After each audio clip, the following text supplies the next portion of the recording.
Pendragon, this is the latest installment in the coin system, coin as in counterinsurgency. And it is a system that works very well to handle military and political interactions, together also with societal factors and actually all sorts of different forces that may shape the way a conflict plays out. It is also a system that works very well to handle non-symmetrical gameplay, so with different factions that work very differently from one another and that have different objectives. We have had games about Vietnam, about Afghanistan, about the American insurrection, and now we go to ancient England, similarly to the previous game in the system, but it was about Gaul, about Gallia, like we say in Latin, like we Latins say. It was about Gallia, and this one is about well, the crumbling of the Roman Empire in England. So we have the remnants of the old Roman Empire, both the army and the economic forces that are still trying to hold control over the territory, while there are waves of populations that come in first to raid and then they kind of like the place and they decide to settle. The game has 4 factions and it really works well with 4 players ideally. And I have had this game for a while and I wanted to try it. I could never find 3 brave souls that wanted to play with me because the game is also pretty complex. I guess that my friends with whom I play complex games are still scarred after we tried to play Mark Herman's Pericles, and so ultimately I decided to play the game solo. The game can be played solitaire in a, let's call it an official way, that is, the game comes with flowcharts that allow you to automatize some of the factions. You can play making decisions for yourself and then using the bots, the flowcharts, to handle the actions of the other 3 factions. Or you can do like I do it, which is a 4-player, 4 factions solitaire. I control all 4 factions, one after the other. It's easy. All you need to do is to split your mind into different personalities, and we're pretty good at it, and we enjoy it too. So, this is how I play Pendragon finally. Anyways, without further ado, let me show you how Pendragon works. Here you see the board of the game. It represents England as its main play area. Then we have 4 holding areas where you place the game pieces of the various factions, and then an area there to keep track of the political situation, and there another area to keep track of who is performing which action and which factions are eligible to perform actions. The board itself, the play area, is divided in different regions. You see 3 different types of terrain. You see clear, hills, and fence. And these are home regions, home territories to the Scotti and to the Saxons, respectively. Those types of terrain give advantages in terms of combat to those factions. As for the areas themselves, we have a space where you place a marker to indicate who controls that area. We have a number indicating the population, a section where we place wealth, we'll talk about that later, and then spaces where you will build towns and fortifications. Also, you may see that there is a net of roads. It doesn't cover the entire map, but where it goes, where it extends, it facilitates movement. As for the 4 factions, we have the Dukes that have red game pieces. They represent the post-Roman army. They are trying to keep control of the territory. They're very good at fighting. In fact, they're the best fighters in the game. They're cubes, they are their main units, and they represent cavalry, and then we have strongholds. Again, they're very strong in combat, but they're also a numerically small faction, and once their prize cavalry takes a hit, it is then hard to replace. Then we have the Civitates faction. They represent the land-holding aristocracy. They're more concerned with development, with trade, and they have towns and hill forts, and they have as combat pieces militia. This is all you have at the beginning of the game. Pretty weak. And then you have comitates, which are better combatants, but they are more expensive to gain. Then, as for the invaders, so we have the Scotti and the Saxons, and they have exactly the same type of piece, which is different from that of the other factions. All that changes is the color. The invaders, the barbarians as they're called in the game, they have settlements and they will try to place those on the map during the game. These two factions start off map. In fact, pretty much the way to get on the map is to raid, to invade, and then after you've been raiding for a while, maybe you decide to settle. So they have settlements, they have war bands represented by cubes, and then they have raiders represented by these not quite triangles. I mean, they remind me more of like my grandmother iron that she used to iron clothes. And these represent raiding bands.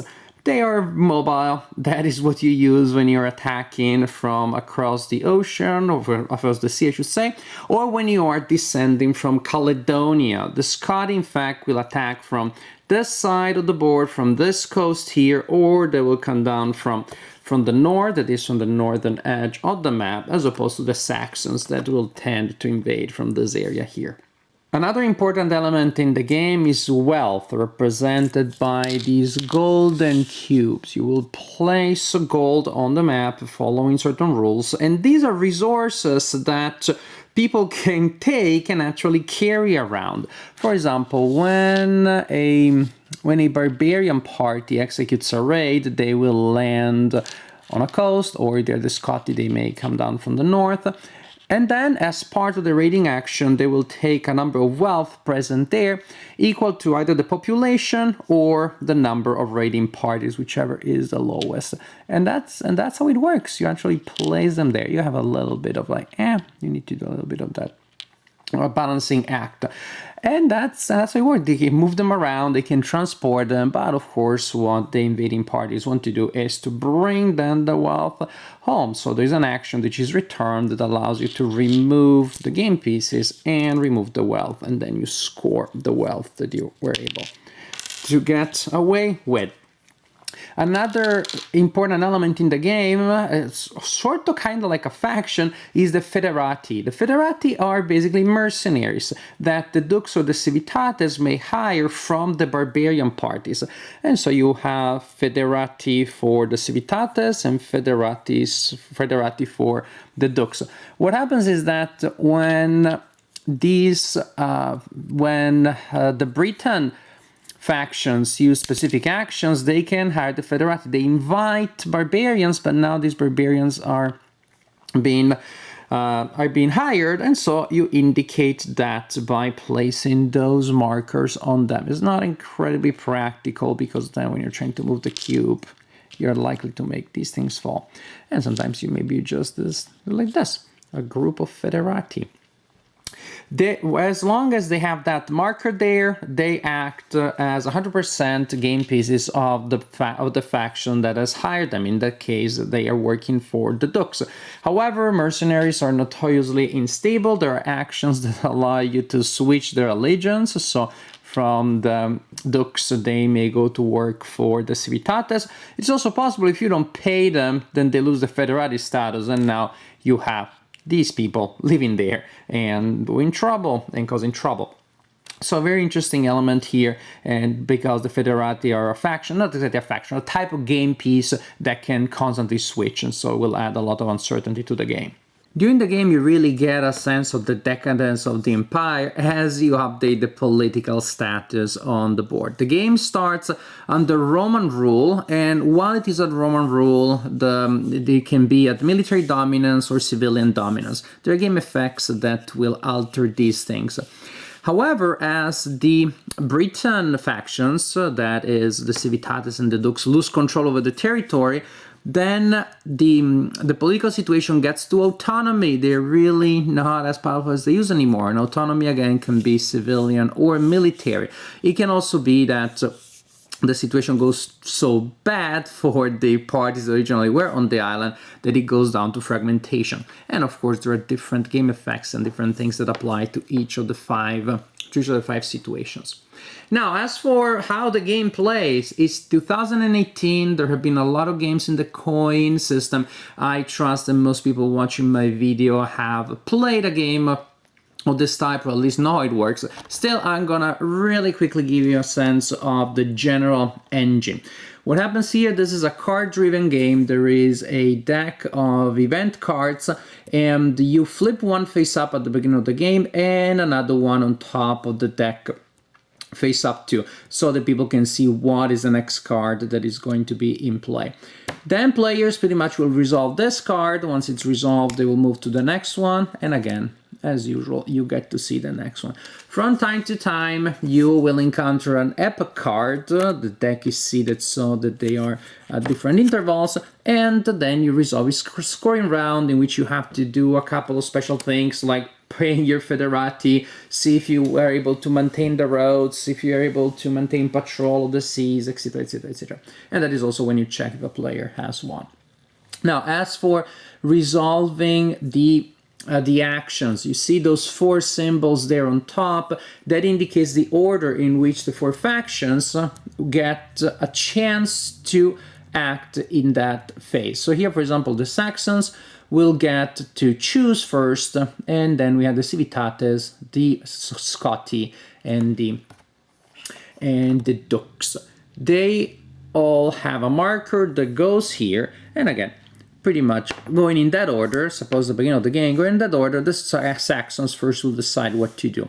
What you can do is you can execute a main command, or you can execute a command plus a secondary command called a feat, or you can resolve the action, the event that is described on the games. So many cards have 2 events, and you choose which one you want to apply.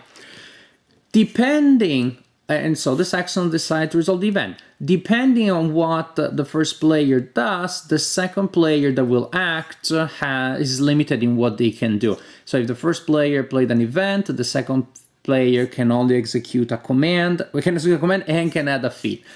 If the first player executes a command and feat, then the second player can only execute the event or limited command, which is in an area only. A simple command, then you have a limited command. Also, you don't have to go. So basically, going in the order indicated of the card, you see if the next active player wants to go, and say that the Civitates say, nah, I don't want to go this round. Then the Scotti, nah, I don't want to go either. And then they say, oh yeah, no, I want to execute an action. So they will execute an action, again, within the restrictions based on what the first player did. Then all of the factions that acted this turn become ineligible for the next turn. So then again, you look at the next card, and this time, pretty much after the first round, only the eligible action parties, still in that order, get to decide if they want to go or not. And next turn, the ones that were ineligible will become eligible again. Suppose at this time, this only party went, and so the following turn, this will be the case. Those will be the 3 factions available, eligible to take actions, and this will be again the order in which the actions will be resolved, or better, the order in which players will get to execute their commands if they so decide.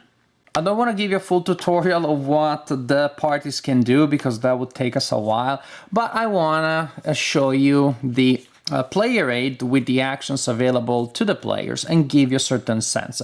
The Civitates may muster, so they get more troops. They march, so they move from one area to the other. They trade, that is what allows them to collect resources, and they battle. They start the battle. So far, so good. Pretty simple here. As for the main commands, some of these commands may then be paired with a secondary feat if the type of activation that you're using allows you to use a feat to start with. And for example, muster can go together as a secondary action with rule or invite, though not all secondary actions go well with all primary. Rule, it allows you to strengthen your control on the territory and to amass wealth. Invite, that is when you settle Foederati, and again, it can be a pact with the devil.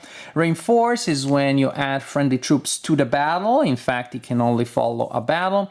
And the pillage, you can follow a march or a battle. It is when you collect prosperity. It's a different way of collecting prosperity. But since in pillage you're taking the wealth from the opponent instead of just from trade, that will reduce the renown or the prestige of the people that you take plunder from. And renown is one of the things that the barbarians need to collect to win the game, and prestige is also one of the conditions for victory for the Duke's party. Since we're here, let's talk about the other local party, the local faction. Train is when you get, so you select this action, the Duke's player gets more troops. March, you move. Intercept is when you move and fight. Battle is when you're already in the place where you need to be and you fight. As for the actions you can connect to that one, build, which is you build fortifications. Invite, again, hire war bands as Foederati and hope that they'll stay that way. Requisition is when you collect money, and pretty much you take it from the poor civitates. And retaliate is when you take plunders from destroy strongholds. In fact, it is only a function of intercept or battle. As for the barbarians, they are very, very similar. The Saxons and the Scotti, they're almost the same party. I'm almost seeing double. Raid, in fact, is the same for both. It is when you land in the new land with your raiding party.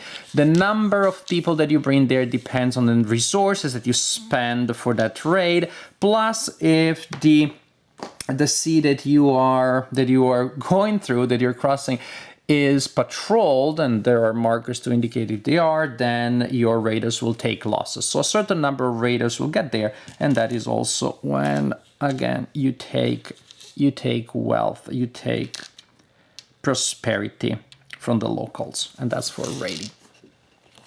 Returning, same idea. You take both your raiders and the money out of the map, and see you later, alligator. March, it is when you move on the map. Battle, well, I think you know what that means.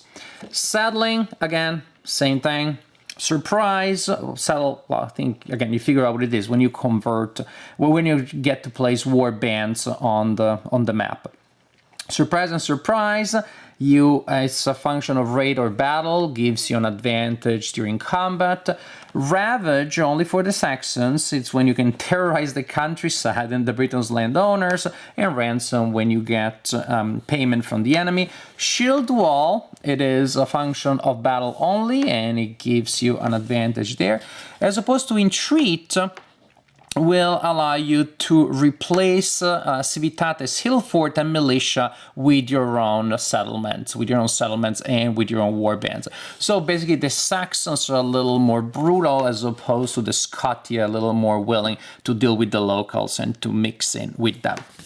But this is the general idea. As for victory conditions, I don't want to get in detail because they can change based on a lot of things. But again, suffice to say, the Dukes want to gain prestige, the Civitates want to have a large Briton populations, and the barbarians want to be renowned. They want to perform actions that will increase the renown factor.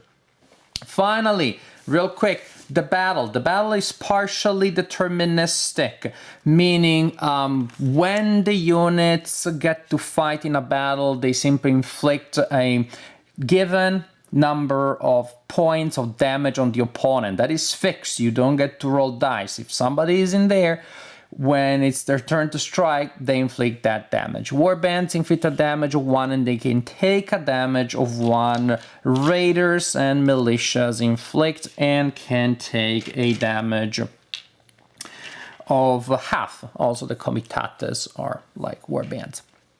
Now, what happens here is that you go through the sequence. In fact, again, when they get to strike, they strike automatically. The trick, the interesting elements is in the order in which they go. Before each battle, you have a pre-battle phase in which people may try to pull some tricks over each other. The raiders, especially if they've been attacked, they may try to evade, which gives them an advantage to do so in the home territory.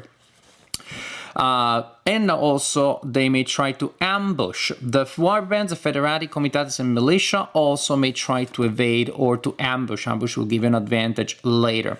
Then you have a field battle in which people strike there in the battlefield, and possibly you will then have an assault, which occurs when units that were in the field battle retreat in a fortification. But first we have the open battle. Trap may happen based on events. Withdrawal, which is if people were able to... Actually, withdrawal is precisely when people may decide to go in their fortifications instead of being there. And if everybody is withdrawing, then you don't have the following phase. But if there are still people in the battlefield, then the surviving cavalry and all ambushing units, so the one that got the ambush thing, get to strike. So that is the order. Cavalry gets to go first, and so do ambushing units. And then all the surviving regular fighters inflict damage on each other. And then surviving raiders strike. They are kind of like slowed away. Next, we have possibly an assault. It's possible that under certain circumstances somebody will manage to do a coup de main, in which case the attacking party, the party is attacking a fortification, will get to skip the escalate, which is just a phase in which the attackers get extra punishment, get to lose forces. They take damage, and then finally the main storm. Finally they climb on the ladders, and now there is the main battle for the fortification. And again, here is when people strike. So it's just about manipulating the order in which things go, the order in which the units will get to fight, and even, as you saw, which phases of the battle or which phases of the assault and the open battle will take place and which ones will be skipped. But this is basically how battle works.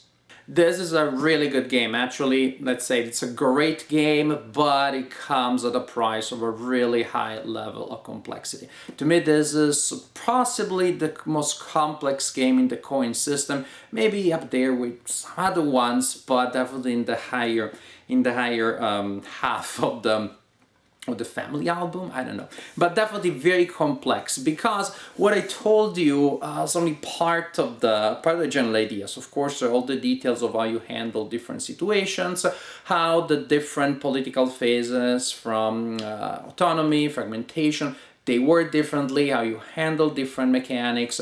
I gave you a general overview, but of course, to play the game and to play proficiently, that is, to enjoy, to know what you're doing while you're doing it, well, you need to get much deeper into all the details, and just takes a lot of work. Me playing it solitaire for players, it wasn't all that, well, it wasn't hard, it just took long. So what I did was I breezed through the rules. I didn't even read the what the different factions do. I set up the game, and then I started playing it, reading them as I went, and pretty much trying stuff. Let's try how a battle works, let's try how this works, and rereading accordingly. In that sense, I took my time, it's my own, I went at my own pace, I didn't have to teach it to other people. So again, it wasn't all that difficult, but it's a lot of information that you have to process. Once you get there, gameplay is absolutely solid, and the narrative that emerges is so strong. In fact, in a sense, this seems to me the game that has the strongest script of the coin games that I've seen before. Because in other coin games, I'm not gonna say you do the same thing over and over again, but say you do battle and you do this and you do that, but there is a certain repetition. Again, if I say this, it sounds negative, but it simply means I'm attacking now, which is exciting. I'm attacking later, which is exciting. I'm attacking later yet, which is exciting too, but I'm still attacking. As opposed to here, you really get a sense of how the situation, the overall situation on the board changes as the game progresses. In fact, two of the factions are not even there. So again, there are the games in which, you know, it's like I push the front a little, then you push it back, I push it there. But here's such a big change. The factions come, and when they come, they are not even doing what they will do later. They're just raiding, and that is interesting. Then as the Dukes and the Civitates, you're running around and trying to catch them, but these people, here they can have different strategies. The barbarians, they may hit and run, in which case by the time the Civitates are there, the raiders have already left with their with the loot. The Dukes are a little more effective in that. But so basically you had these raiders that may do hit and run, or they may get there, hit, and then stay a little longer, explore around, try to damage some of the towns, and then leave. And then as the game progresses, probably the barbarians, they will want to have a stronger control over certain areas of the territory, so that is when they start to settle. Maybe when they have thinned out the defenses along the coast a little bit, or in the north. Maybe when the Roman administration is having trouble patrolling the seas, and that it's easier for them to get there. And then they start settling, etc., etc., etc. And then because the Dukes have limited game pieces, they're gonna start hiring mercenaries. And they're just such interesting synergies from the Dukes that taxate the Civitates, and the Civitates that get mad because of that, and the Dukes use that money to hire Saxon mercenaries. That then they are sending again the Saxon war bands. But then the Dukes are unable to pay for that, or the Civitates play a card and the Foederati go on their side. They're just such interesting situation. Like almost every turn presents an interesting problem, an interesting set of different factors that really are stimulating. But again, what is fascinating to me is that each turn is exciting, and yet they all also come together in a picture that almost feels like an epic novel, almost feels like, I don't know, in a sense almost reminded me of The Mists of Avalon, which just in the sense of like a long epic narrative. And this is longer than that novel. This is like covers, or at least it gives me the feeling that it covers centuries. It covers, in fact, the end of a civilization and the beginning of another one. So from the Roman control that you have at the beginning, to the raiding phases, to the phase in which the warbands are settling, and karma! Now the Dukes are pillaging and they're attacking the territories of the warbands. You wanted to be on this island that everybody is pillaging? Well, now you get pillaged too. Boom. It's a fun game. The battle at the beginning is a little disorienting. It feels extremely procedural. After a while, you also really have to think of it as a script, because the phases are there, and you're trying to exploit them. You're trying to use to see if you can avoid the escalade, to try if you use this or do that. In a certain sense, the fact that they're mainly deterministic means that in some cases you can pretty much know what's gonna happen, and you can do the math there, which may feel a little anticlimactic, but then there's still the die roll, not to determine if you hit or not, but if you're able to ambush or not, so when you're gonna hit in the sequence. So the battle is very different from what I've seen in most other war games, in which you know you're gonna be there, but you don't know what you're gonna do, as opposed to, I don't know which phases are gonna happen, but if they happen, I know exactly what's gonna happen in those phases. It's an unusual way of handling, but in a certain sense, you see, it really comes from the attempt to give a sense of the complexity of warfare, because so many different things can happen, because from militia to war bands to raiders to cavalry, those are very different forces. And the fact that some battles will occur in open fields and some battles will be storming fortifications, so you have to take into account all the different variables. And I think that although the system feels a little cumbersome at the beginning, in truth really does a good job of handling the complexity of the military encounters of the time. Overall, Pendragon, I think it's a great game. I really enjoyed playing it. It was almost like reading an historical novel, or co-making together with the designer an historical novel, a complex, fascinating, large, overarching, epic narrative. But I was playing it, again, if it's a novel, I was co-writing it. So seeing the narrative, seeing the sweep of history was absolutely fascinating. And then you're zooming in into the tactical battlefield, and you really again see all of these actions, from the ambush, the escalade, etc., etc. All of the parts, all of the elements of the engine of the design work really well. This is a game that is really fascinating historically, and as a design, I really, really like it. There is a high complexity that you have to to chew on for quite a while before you can really grok it. Definitely it's a game that whose audience, or at least the number of people that can really enjoy it, is going to be narrower than for other games, simply because it's going to be a self-selected group of very committed players that are willing to do the homework to be able to enjoy it. But if you get to the point, if you get to really grok the system, it is a great implementation of the coin system. You can see how it fits in the family, and yet within the coin family it also has a strong personality. It is definitely not coin as you saw it on a different map. It is a different coin, yet the resemblance with the other coin games that you liked is there. It is just implemented very well and in a very unique way.